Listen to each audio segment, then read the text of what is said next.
Thomas the Tank Engine was feeling very happy. His blue coat shone in the sun, he was right on time, and all around his branch line, the countryside seemed prettier than ever before.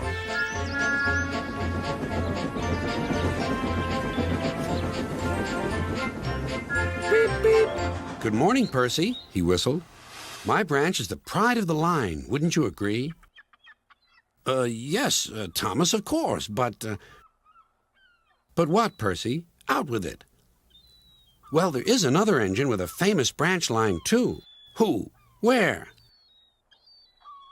His name's Stepney. He's far away, but Sir Topham Hatt says he may visit us. When? Oh, someday. And Percy hurried away. Meanwhile, Stepney was puffing steadily along his line. It isn't very long, and that made him feel a little sad. Later, he saw Rusty. The little diesel had helped save Stepney from scrap. Everyone's been so kind. But my railway is so short, and I do miss a good long run. I think you should tell Driver, too, replied Rusty. I'm sure he'll understand. Stepney soon discovered that indeed he did. Do you know, Stepney, I feel just the same way. That evening he had exciting news. Guess what, Stepney? Sir Topham Hatt has invited us to visit the other engines on his railway. Manager agreed. It'll be a really long run to get there. Oh, thank you, sighed Stepney. They set off next morning. By now, all the other engines were talking about Stepney. He runs a famous branch line. Did you know that? Said Percy. Thomas was feeling a little jealous. Huh. It may be famous, but my branch is the first on the line. Everyone knows that, too. And he huffed away to fetch his coaches. Look, squeaked Percy. Why have they all come? There's no train yet. But Percy was wrong. The signal dropped, and from far away an engine whistled. Here he comes, yelled Douglas. Stepney puffed proudly through the junction.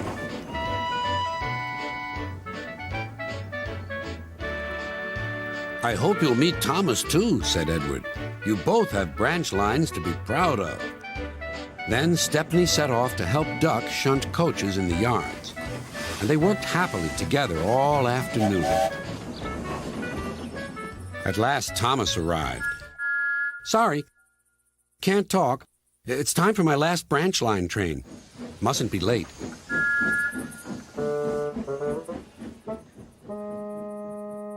He was hardly out of sight when the engines heard shouting at the station. Moments later came the alarm.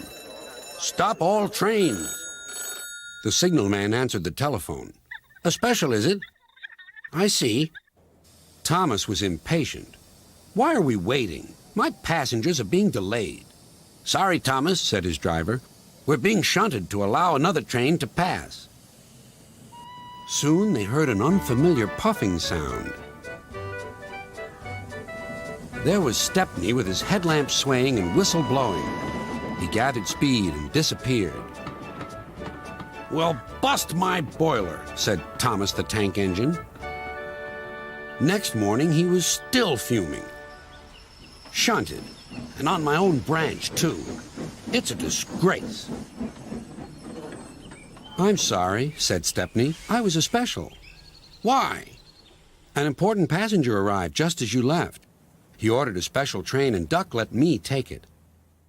We had a splendid run, but, finished Thomas, it can make an engine nervous not to know the line.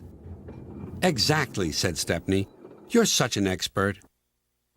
Thomas felt much better. He couldn't be cross anymore and began telling Stepney all about his branch line. Hurry up! I'm a busy engine, puffed Henry. Goods arrive night and day at the docks. Sometimes Henry and the other engines work so hard that their axles ache. Sir Topham Hatt brought in a new engine to help with the heavy workload. He was long and had 10 drive wheels. He looked very strong. This is Murdoch. He's going to be pulling freight on the main line. "Ahoy, matey!" shouted Salty. Welcome, Murdoch, called Harvey. "You're the biggest engine I've ever seen," cried Thomas. You're a chatty lot, Murdoch said quietly. Soon Murdoch was coupled to a long, long line of heavy freight cars. His boiler strained, his wheels started to turn, and the mighty engine chuffed away. Murdoch longed for some peace and quiet. But everywhere he went, it was noisy and crowded.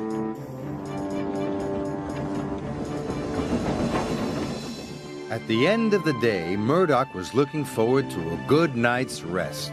But Salty and Harvey were full of questions. What's the longest train you've ever pulled? Have you ever worked Marseille? Have you ever crashed? Please, I want some peace and quiet, and I don't want to share a shed with chatterboxes. No need to be rude, huffed Harvey. Hey, we're only being friendly, matey. The next morning, Murdoch collected another long, heavy train.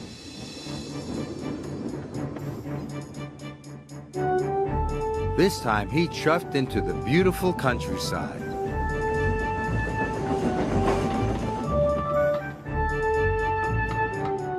It was splendid. At last, he had some peace and quiet.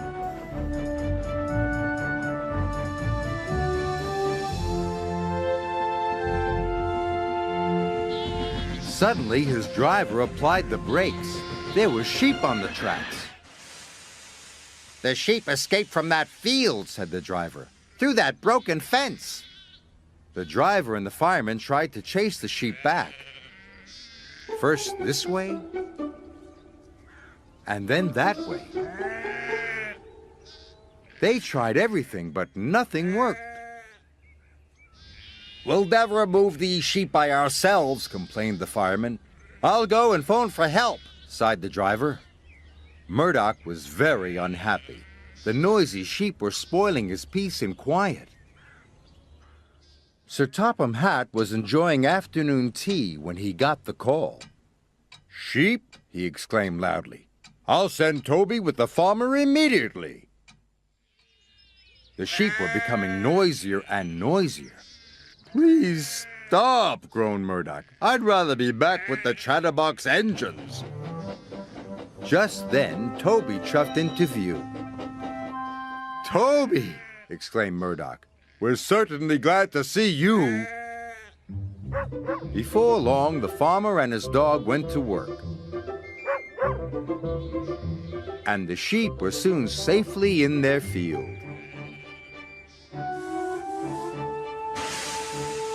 And Murdoch was on his way again. Thanks, Toby. That evening, Murdoch parked between Harvey and Salty. But Murdoch spoke first. I'm sorry that I was cross, he chuffed. I'm very pleased to share a shed with you. And we're very pleased to have your company, said Harvey. Aye, we are, added Salty. It reminds me of a story. Murdoch smiled. The sound of ba-ba would have kept him awake, but a salty story would send him happily to sleep.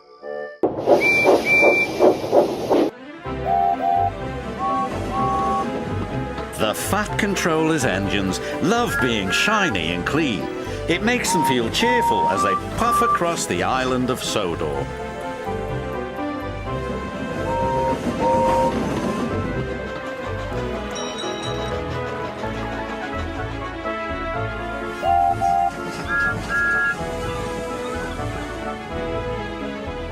Percy often has the dirtiest work to do, but he likes to be clean as well as any other engine. So washdowns are important to Percy. But the Fat Controller had bad news. Due to a water shortage, he said, no engine shall have more than one washdown a day. Usefulness before cleanliness, he added, and left. Percy was upset. I get dirty, he complained. I need washdowns. Gordon only does it to feel important. I am important, Gordon sniffed. I'm an express engine. You're a pouty puffer, Percy, teased James. No, I'm not, wheezed Percy, and he chuffed away. Percy was loading trucks at the docks. He was trying extra hard to stay clean, but the troublesome trucks were being naughty. As Percy pushed them under the coal chute, they sang out. On, they cried. Percy found himself under the chute, and coal dust flew everywhere. Oh, no, coughed Percy. I'm filthy. Percy felt awful, but he knew he had to carry on. On the way to Callan Station, the troublesome trucks teased Percy even more. Clickety-clack! Don't look back! Dirty Percy's on our track! Be quiet! Percy snapped.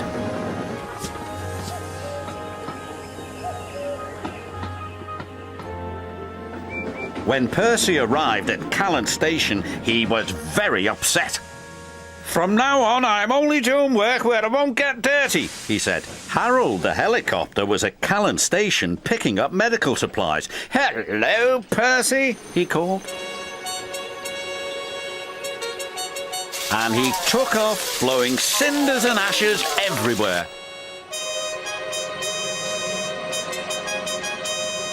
Not again, Percy cried. I want a washdown. Usefulness before cleanliness, reminded his driver. I want to be useful where I can't get dirty, Percy huffed. There's a load of sugar going to the chocolate factory, his driver said. We could take the sugar trucks. Sugar, said Percy. That's nice and clean. Percy was pleased.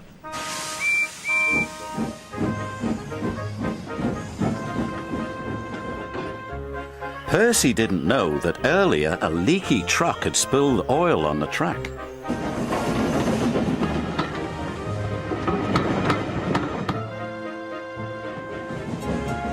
When he approached the chocolate factory, his driver applied the brakes, but Percy's wheels just skidded on the oily rails. Oh no! hooted Percy.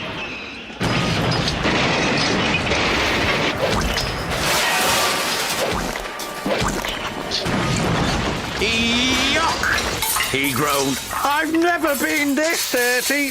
He was covered from funnel to firebox in sticky, gooey chocolate. Back at the sheds, everyone thought it was very funny. You look good enough to eat, Thomas hooted. Pudding, Percy, teased James. Chalk ice on wheels, chipped in Henry. Disgraceful, said Gordon pompously. Ahem, said a stern-sounding voice. It was the Fat Controller. You have had a trying day, Percy, he said. Yes, sir, replied Percy from beneath the chocolate. But you've shown us all that usefulness does come before cleanliness. So, he added, you shall have your washdown. Oh, sir. And a new coat of paint. Percy just beamed.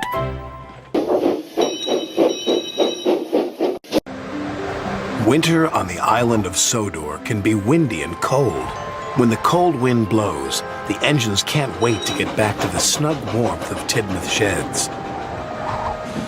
Bitter cold, bitter cold, bitter cold, chuffed Toby. Still, I'll soon be back in my nice dry shed.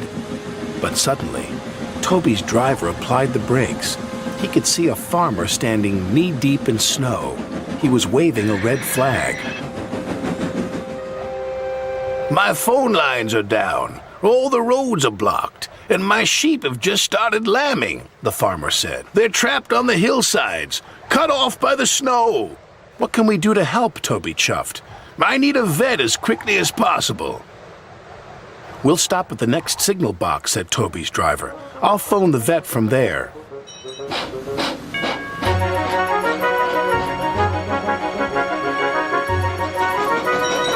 Toby raced to the signal box, and the driver phoned ahead to the station. Sir Topham Hatt and the vet were waiting for Toby as he arrived. The farmer's lambs are stranded on the hillside, cried Toby. We've got to rescue them. So we shall, said Sir Topham Hatt. I'll send Duck right away. This is a job for an engine with a snowplow. Toby knew Duck was the right engine for the job. He was very powerful. Hurry, Toby called anxiously as Duck chuffed out of the station.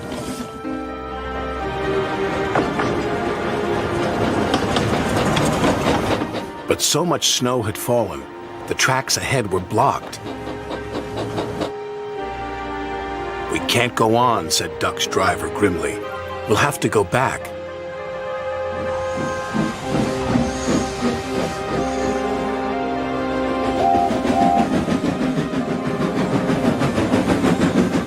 Toby was surprised to see Duck return to the station. I tried my hardest, puffed Duck, but the weather's getting worse.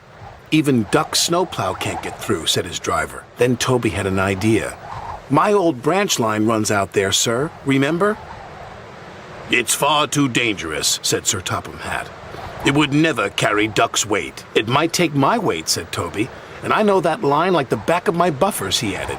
It's our only chance to help the lambs. Sir Topham Hatt agreed, but he told Toby to be very careful. Soon, a blizzard was howling. Toby's driver was worried. I can do it, called Toby, as long as these rails hold. But Toby had forgotten about the rickety old bridge.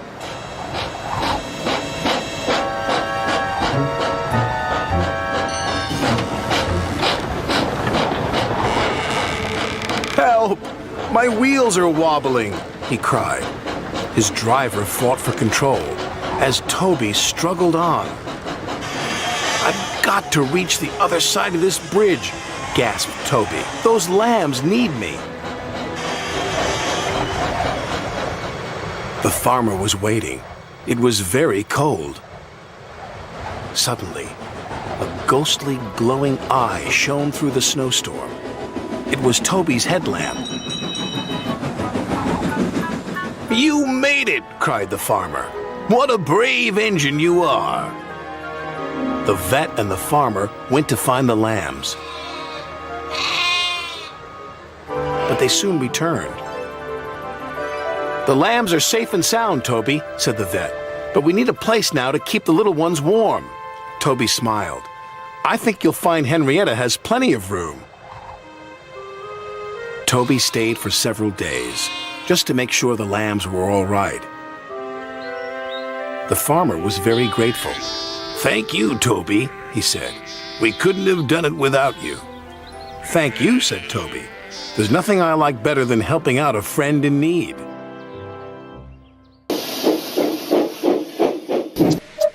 Gordon was cross. Why should Henry have a new shape? He grumbled. A shape good enough for me is good enough for him. He goes gallivanting off, leaving us to do his work, and comes back saying how happy he feels. It's disgraceful. And there's another thing. Henry whistles too much. No respectable engine ever whistles loudly at stations. It isn't wrong, but we just don't do it. Poor Henry didn't feel happy anymore. Never mind, whispered Percy. I'm glad you're home again. I like your whistling. Goodbye, Henry, called Gordon. We're glad to have you with us again, but remember what I said.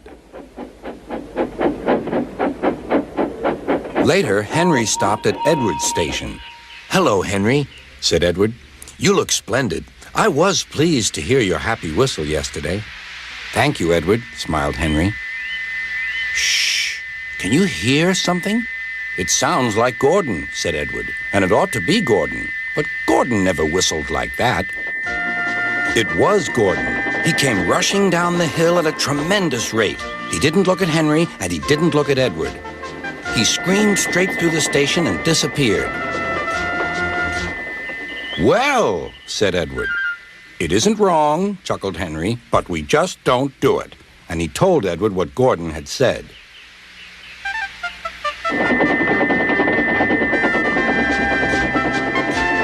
Meanwhile, Gordon screeched along the line. The noise was awful.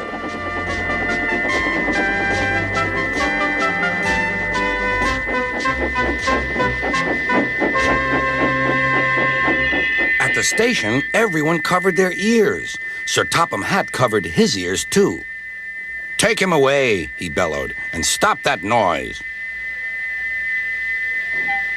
Gordon puffed sadly away, but he wouldn't stop whistling until two fitters climbed up and knocked his whistle valve in place. That night, Gordon slunk into the shed. He was glad it was empty. "It isn't wrong," murmured Henry to no one in particular, "but we just don't do it." No one mentioned whistles. Next morning, Henry was enjoying himself enormously. "I feel so well, I feel so well," he sang. "Trickety-trock, trickety-trock," hummed his coaches. Then he saw some boys on a bridge. "Beep, beep, hello," he whistled. "Oh," he called. The boys didn't wave and take his number. They thought it fun to drop stones on him instead. "They've broken our glass! They've broken our glass!" cried the coaches. The passengers weren't hurt, but they were cross. "Call the police." "No," said the driver. "Leave it to Henry and me." "What will you do?" they asked. "Can you keep a secret?" "Yes, yes." "Well then," said the driver, "Henry is going to sneeze at those boys."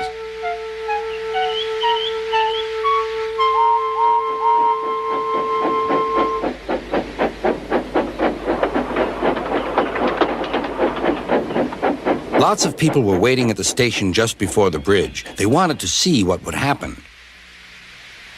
"Henry has plenty of ashes," said the driver. "Please keep all windows shut till we've passed the bridge. Henry's as excited as we are, aren't you, old fellow?" Henry felt more stuffed up than excited. Soon they could see the boys, and they all had stones. "Are you ready, Henry?" said the driver. "Sneeze hard when I tell you." "Now," he said. Achoo!